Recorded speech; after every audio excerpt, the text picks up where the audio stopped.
तो स्टार्ट करते हैं आज की क्लास। देखो अपनी जो पिछली क्लास में डाउट था स्टूडेंट का, जो कच्ची मूली थी और यहाँ पे बताया था कि भाई कच्ची मूली, वहाँ पे तो मैंने दोष कारक लिख रखी है।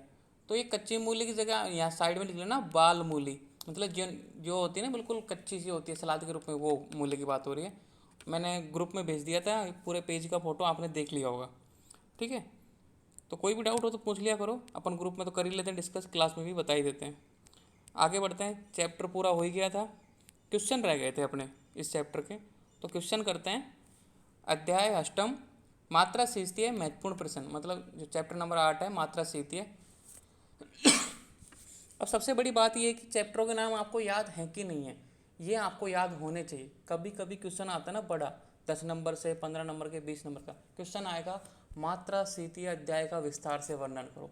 अब वो लेंदी क्वेश्चन है, बड़ा क्वेश्चन है। अब इस चैप्टर में जितने भी टॉपिक हैं उनका वर्णन आपको करना होता है। अगर आपको चैप्टर का ही नाम याद नहीं है तो आप क्या लिखोगे, आपका 20 नंबर का क्वेश्चन बेकार हो गया। तो समझ रहे हो ना, चैप्टर का नाम बहुत ज़्यादा इंपॉर्टेंट है, क्योंकि स्टार्ट वहीं से होता है। जब आपको यही पता नहीं है कि आपको पढ़ना क्या है, तो कौन सा चैप्टर पढ़ रहे हो, तो फिर कोई मतलब नहीं है। तो चैप्टर का नाम आपको याद होना चाहिए। तो अब तक 8 चैप्टर हो गए, आपको उनके नाम याद होने चाहिए। तो चैप्टर 8 अध्याय अष्टम मात्रा सीखिए कि इसके इंपॉर्टेंट क्वेश्चन अपन देख रहे हैं। आहार की मात्रा, ठीक है, कि आहार की मात्रा कितनी सेवन करनी चाहिए, अधिक व कम मात्रा से भोजन से क्या होता है।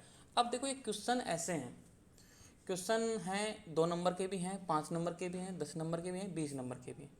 तो आंसर हमेशा कितने नंबर में क्वेश्चन आया उस हिसाब से आपको आंसर देना है।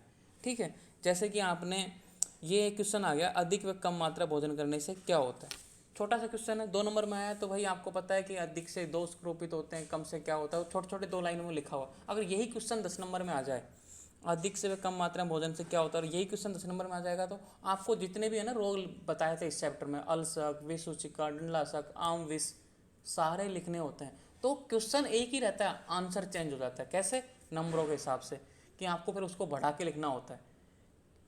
चैप्टर में जितना भी चीज़ दे रखी है वो सारी चीज़ इसमें इंक्लूड करनी होती हैं।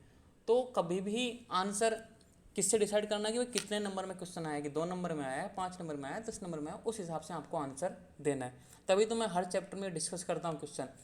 तीसरा क्वेश्चन है, आम की परिभाषा व उत्पत्ति लिखो। अब आम की क्या मतलब, अपक्व जो कच्चा रस बनता है जठराग्नि की दुर्बलता की वजह से, उसकी परिभाषा, और उत्पत्ति कैसे होती है, अध्यसन, विस्मासन, वो सब चाहिए है ना। अलसक व विसूचिका में अंतर क्या है। अब आपको पता है भाई, अलसक में आलसी, मैंने बताया था, ट्रिक बताई थी। अलसक यानी आलसी, मतलब पड़ा रहता है, सल्लवत पीड़ा करता है, तो ना तो मुंह से निकलता है ना एनएस मार्ग से बाहर निकलता है। और विसूचिका मतलब इसमें क्या होता है, विसूचिका में कि वो बमन और लूज मोशन दोनों एक साथ हो जाते हैं। आम विष पर टिप्पणी लिखो। अब आम विष पर टिप्पणी का मतलब है कि इस पर एक लेख लिखना है। ये क्वेश्चन 5 नंबर का भी हो सकता है, 2 नंबर का भी हो सकता है, 10 नंबर का। अब आम विष की उत्पत्ति से लेके आम विष के जो लक्षण हैं, आम विष की चिकित्सा, सारी चीज़ें आप इसको लिखना है, सारे नोट्स में लिखे हुए हैं। अजीर्ण की उत्पत्ति लिखिए, अजीर्ण की उत्पत्ति आपको लिखनी है कि भाई कैसे होती है। अजीर्ण के सामान्य लक्षण, ठीक है, अजीर्ण के भेद एवं चिकित्सा। देखो अजीर्ण इंपॉर्टेंट है इस चैप्टर में, ये मैं बात पहले बता दूं। अजीर्ण सेकंड ईयर के हिसाब से भी इंपॉर्टेंट है, अजीर्ण थर्ड ईयर के हिसाब से भी इंपॉर्टेंट है। अजीर्ण और जितनी भी पेट की व्याधियाँ होती हैं अजीर्ण से स्टार्ट होती हैं, तो आपको अजीर्ण को सीरियसली पढ़ना है, ध्यान लगा के पढ़ना है। ठीक है, भोजन का काल एवं प्रमाण बताइए। भोजन का काल एवं प्रमाण जो अपन ने लास्ट क्लास में किए थे ना, भोजन का काल क्या है, प्रमाण क्या है, वो सारे इसमें आएंगे। प्रतिदिन सेवनीय व असेवनीय आहार, अपन ने अभी डिस्कस कर रहे थे, जो डाउट था उसी में से डाउट था ये। अनुपान की परिभाषा, जो भोजन के साथ में लेते हैं, अनुपान की परिभाषा। अनुपान के लाभ है अयोग्य व्यक्ति, मतलब कौन कौन है जो अनुपान को दे सकते हैं, कौन कौन किसको नहीं देना है। आपको ये बात याद रखने की जरूरत नहीं है भाई किसको देना है, लेकिन ये जरूर याद रखना है कि किसको नहीं देना। अगर उनको दे दिया तो कॉम्प्लिकेशन पैदा होते हैं, उपद्रव पैदा होते हैं, इसलिए किसको नहीं देना ये खासकर याद होना चाहिए। नहीं वर्ड जहाँ पे आता है वो इंपॉर्टेंट बन जाता है ऑटोमेटिकली। ठीक है, अब आहार पाचन क्रिया को विस्तार से समझाइए। अब ये आहार पाचन क्रिया थी ना, ये पूरी, इसको आपको पूरे को समझाना है। अभी क्वेश्चन 20 नंबर में आ गया मान लो, तो ये चार्ट बना दो, इस चार्ट को फिर पूरी तरीके से हिंदी में लिख दो एक एक लाइन, कि सबसे पहले आहार को प्राणवायु अमाशय में लिख जाती है। अमाशय में क्लेदक जो कफ है, क्लेदन का काम करता है। समान वायु अग्नि का संचूर्ण करता है। पाचक पित्त पाचन क्रम का काम करता है। फिर यही ग्रहणी में जाके जठराग्नि उसका संघात भेद करके आहार रस बनाती है। ऐसे आपको लिखना है बस। ठीक है, आगे देखो, अजीर्ण में औसत निषेध क्यों है। आपको मैंने एक लाइन लिखाई थी नोट में कि भाई अजीर्ण में जो भी अपन मेडिसिन लेंगे वो पचती नहीं है, मतलब क्योंकि अग्नि इतनी मंद है कि वो औषधि को भी नहीं पचा पाती, इसलिए अजीर्ण में औषध नहीं लेनी चाहिए। विलंबिका क्या है? विलंबिका की अलग से मैंने एक परिभाषा लिखाई थी, ठीक है। समसन, अध्यसन और विषामसन की परिभाषा ये इंपॉर्टेंट है 2 नंबर के हिसाब से। समसन, अध्यसन और विस्मासन, ये छोटे छोटे मतलब कि समसन क्या है, अध्यसन क्या है, विस्मासन क्या है, टिप्पणी पूछ लेता है, परिभाषाएं पूछ लेता है, लेख लिखो, ऐसा कुछ पूछ लेता है। और ये सीधा सा है, बेसिक है, इसलिए इसमें से क्वेश्चन आते हैं। रसीसा जीर्ण से आप क्या समझते हैं? जो जीर्ण का जो लास्ट पॉइंट था, 4 तरह की जीर्ण बताई थी, उसमें से अजीर्ण में से उसमें 4th है ये रसीसा जीर्ण। भोजन की विधि का वर्णन करो। अब भोजन की जो विधियां हैं, जैसे मैंने बताया था ना, यहाँ पे आपको एक लास्ट क्लास में हुआ था, भोजन के बारे में बात की, रूल रेगुलेशन, भाई स्निग्ध, उष्ण, ये सारी चीज़ें, कौन सा भोजन पहले करना चाहिए कि मधुर करना चाहिए। मैंने बताया था मीठा पहले खाना चाहिए, ठीक है, फिर अम्ल लवण वाला खाना चाहिए, फिर लास्ट में कट्टु तिक्त कषाय, वो सारी। दोष अनुसार विसूचिका के लक्षण लिखो। अब मैंने ये नोट्स पे नहीं लिखाया था, ये क्वेश्चन था ना, दोष अनुसार विसूचिका, मैंने विसूचिका की ओनली परिभाषा लिखाई थी, वहाँ पे मैंने ना तो विसूचिका के भेद बताए थे और ना लक्षण लिखे थे। तो 3 तरह की होती है, वात, पित्त, कफ, 3 तरह की विसूचिका होती है, वात दोष से, पित्त दोष से, कफ दोष से। उनके लक्षण मैंने यहाँ पे लिख दिया साथ में, मुझे क्योंकि कुछ ना कुछ चीज़ें मिसिंग हो ही जाती है। ये क्वेश्चन मुझे इंपॉर्टेंट भी लग रहा था, इसलिए मैंने इसका आंसर यहाँ पे मेंशन कर दिया, साथ में इसके भेद भी बता दिए और इसके आंसर भी दे दिए। भाई वात दोष क्या करता है, पित्त दोष क्या करता है, कफ दोष क्या करता है।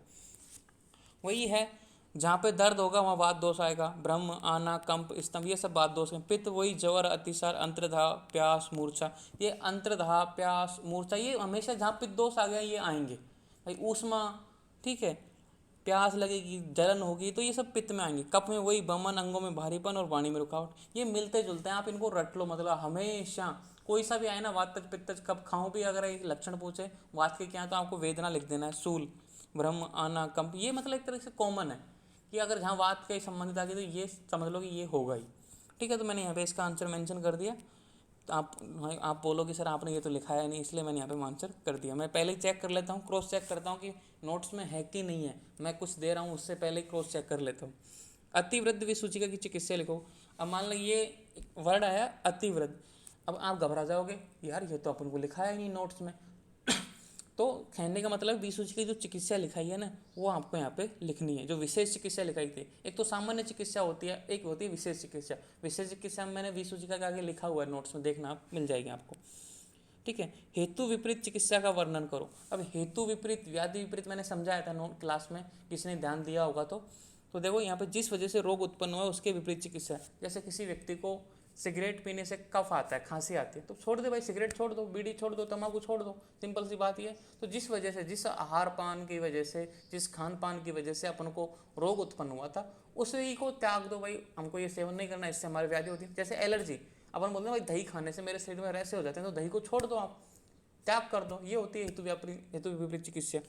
और दोष अनुसार अजीर्ण के लक्षण, जो दोष अनुसार वात, पित्त, कफ, 3 तरह की थी ना उस अजीर्ण में, विष्टब्दा जीर्ण, विदग्धा जीर्ण और कौन सी थी, 3 तरह की जीर्ण थी, उसमें से अजीर्ण के लक्षण, उनके अनुसार जो लक्षण लिखाए थे मैंने, वो सारे आपको यहाँ पे मेंशन करने हैं।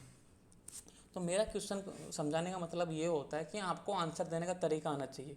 ऐसे तो नहीं कि 5 नंबर के क्वेश्चन में 2 लाइन लिख के आ रहे हो, 2 नंबर के क्वेश्चन में आप 10 लाइन लिख के आ रहे हो, ऐसा नहीं करना है। आपको क्वेश्चन की वैल्यू समझनी है, क्वेश्चन सब समान होते हैं। और ये बच्चे सोच रहे होंगे भाई हमारे तो अलग यूनिवर्सिटी है, हमारी पूरी इंडिया में सिलेबस सेम है, इसी से क्वेश्चन आते हैं, बस नंबरों का चेंज एयर फेयर रहता है, किसी के 10 नंबर के आते हैं, किसी के 2 नंबर के आते हैं, किसी के 5 नंबर के आते हैं। तो घबराने की जरूरत नहीं है, पूरी इंडिया में सिलेबस सेम है। तो ठीक है, तो ये हो गई क्वेश्चन वाली बात। तो अब सर एक क्वेश्चन है सर, 22 नंबर में कफ दोष में लास्ट में क्या लिखा है, बानी में क्या लिखा है? वो वाणी में रुकावट, बोलने में परेशानी होगी, ठीक है, वाणी में रुकावट है। ओके, तो क्वेश्चन हो गए पूरे। अब करेंगे चैप्टर नंबर